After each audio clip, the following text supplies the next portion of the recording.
Welcome back everybody, and yes, this is the original video. For those who don't know what I mean, I will link the alternate presentation as well. Now let's talk about one of my favorite knives of all time. Of course there will be a story behind this, so grab a drink and let's do this.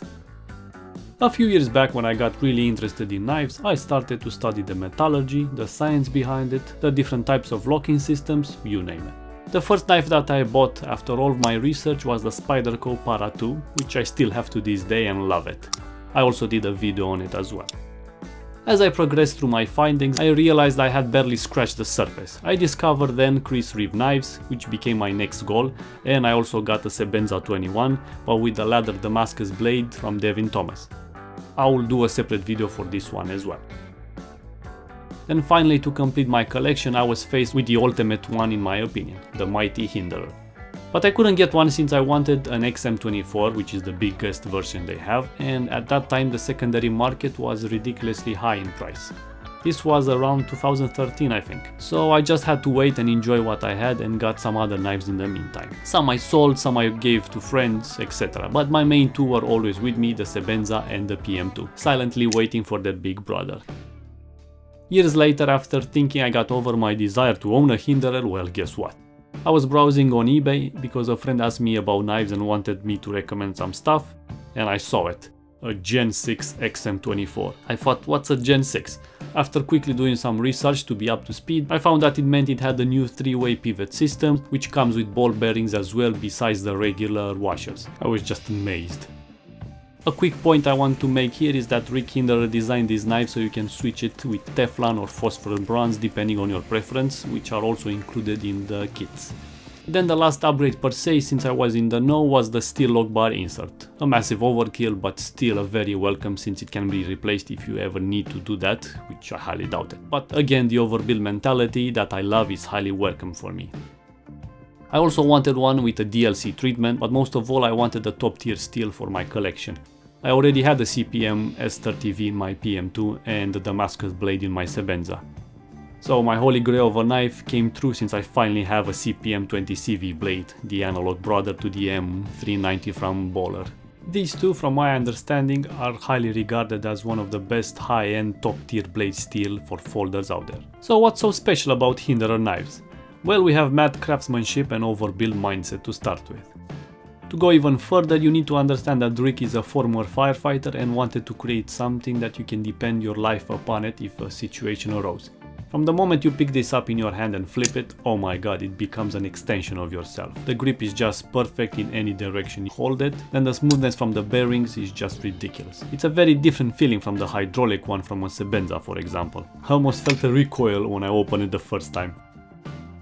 From an EDC perspective, of course, it's a bit too big and heavy when compared to a Sebenza 21 or a PM2, but personally I don't mind it. Hence why the XM-18 exists, which is the smaller version for it.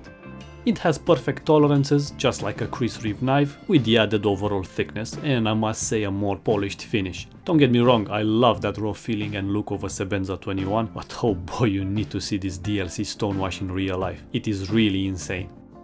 Now regarding blade design, this is a Spanto, which means it's a hybrid between a spear point and a tanto. This translates to the thickest blade geometry they have. I mean, just look at that thickness of the tip on the Hinderer when compared to a Para 2. It just makes the Spyderco look like a toothpick. Then the pocket grip is really good and can be flipped for tip up or tip down carry. What else? The thumb studs act more as a blade stop and even offer lateral support for the blade. This means despite the fact a folding knife is not meant for prying stuff open, well, this one could potentially be the exception. Worth mentioning that everything is made in-house at Hinderer, hence why they are so perfect. You can take parts from a Gen 3 and put them on a Gen 6 and it will fit perfectly.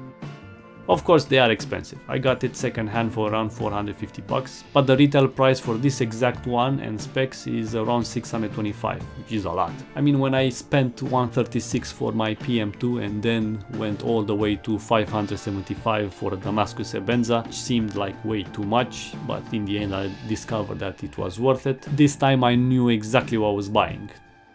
What else? Rick also invented a frame lock stabilizer, meaning it will prevent you from overextending it and breaking the frame lock. And it works on both axes, which means it protects it sideways and even when you press on it up and down. As for negatives, well, the price, you either love them or you don't to justify the price from new. This knife is overbuilt and the size comes with a weight penalty, but again that doesn't bother me. Currently I rotate it in my daily EDC routine and I'm getting used to it. Working in the kitchen gives me plenty of opportunities to have a knife on me to cut boxes, to recycle them, etc. Then to take it apart you might need a special toolkit, but you can easily make your own. Basically just take a coin and cut a slice of pizza per se from it, so you can make it fit in the custom screw here, and then take another coin and unscrew it from the other side. The rest are your usual torques. So yeah, my quest to have the ultimate overbuilt production knife finally come to an epic conclusion.